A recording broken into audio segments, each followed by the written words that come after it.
बहुत समय पहले की बात है। एक जंगल में सभी जानवर मिलजुल कर रहते थे। जंगल के बीचों बीच एक खूबसूरत तालाब भी था। उस तालाब पर हंस, मछलियाँ, मेंढक, काफी जीव जंतु रहते थे। वो सभी काफी मिलनसार थे। इन सब के बीच एक मंटू मगरमच्छ भी था। वो बहुत घमंडी था। वो सबसे अकड़ कर बात किया करता था और खुद को तालाब का राजा मानता था। एक दिन एक चिड़िया पेड़ पर बैठकर फल खा रही थी। जूठा फल गलती से पानी में गिर गया। बस फिर क्या था, मंटू मगरमच्छ चिड़िया को बोलने लगा। चिड़िया बेचारी वहाँ से चली गई।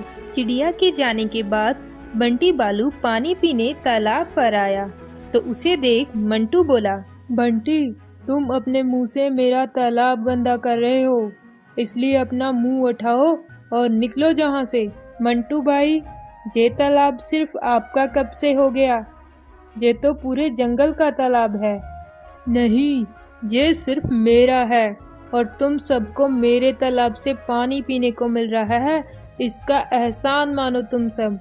जाओ अब और अपने राजा को बता दो कि तालाब के राजा ने ऐलान किया है कि अब से कोई भी तालाब का पानी पिएगा उससे पहले उसे लगान देना होगा और ऐसा नहीं करने पर उसे पानी पीने से विस्कृत कर दिया जाएगा। और बस फिर क्या था, बेचारे सारे जानवर तालाब पर जाने से पहले लगान ले जाने लगे। कोई मंटू के लिए ताजे रसीले फल लाता तो कोई मिश्री के डेले और मंटू राजा की तरह बस आराम फरमाता। ये सब देख मंटू को बहुत अच्छा लग रहा था। ऐसे ही दिन कट रहे थे। एक दिन सोनू बिल्ली को बहुत प्यास लगी थी तो उसने अपनी माँ से बोला, माँ, मुझे अभी बहुत प्यास लगी है। बेटा, अभी मंटू को देने के लिए कुछ भी नहीं है। बेटा, बस थोड़ी देर रुक जाओ, अंधेरा होने पर हम तालाब चलेंगे, तब तुम पानी पी लेना। फिर अंधेरा होने पर दोनों तालाब चले गए और सोनू चुपचाप पानी पीने लगा। तभी पानी की हलचल से मंटू की नींद खुल जाती है।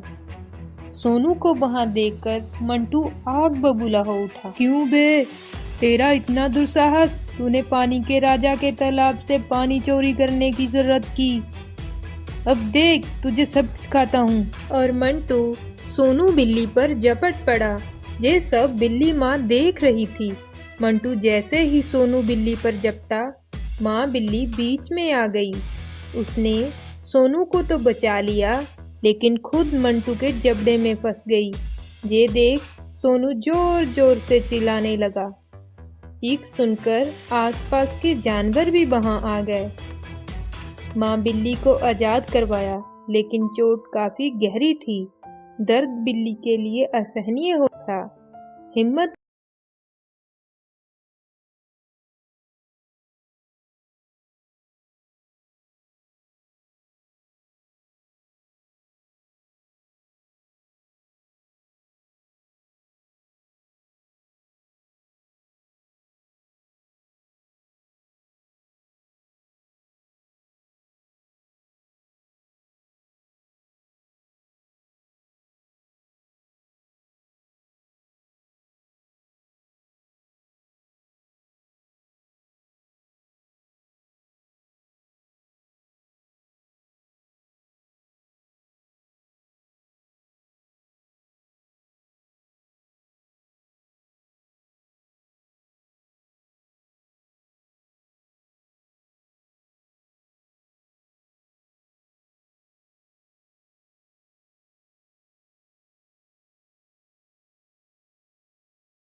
लेकिन उसे अपनी माँ की बात याद आई और वो सब समझ गया कि ये सब बिल्ली माँ के आशीर्वाद के कारण हो रहा था।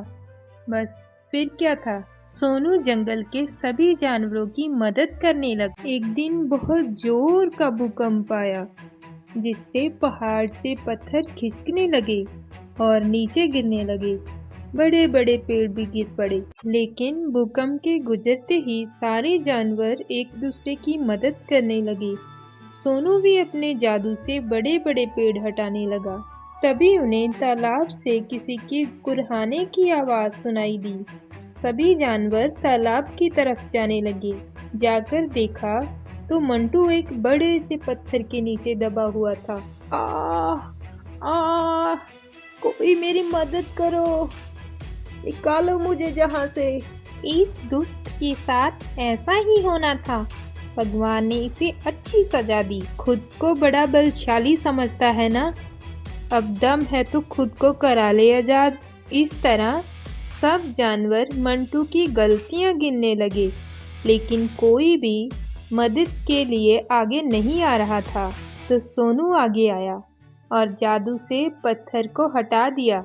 ये देख मंटू को गलती का एहसास हुआ और उसने कहा, सोनू, मेरी वजह से तुम्हारी माँ तुम्हें छोड़कर चली गई, लेकिन फिर भी तुमने मेरी मदद की, मुझे बचाया।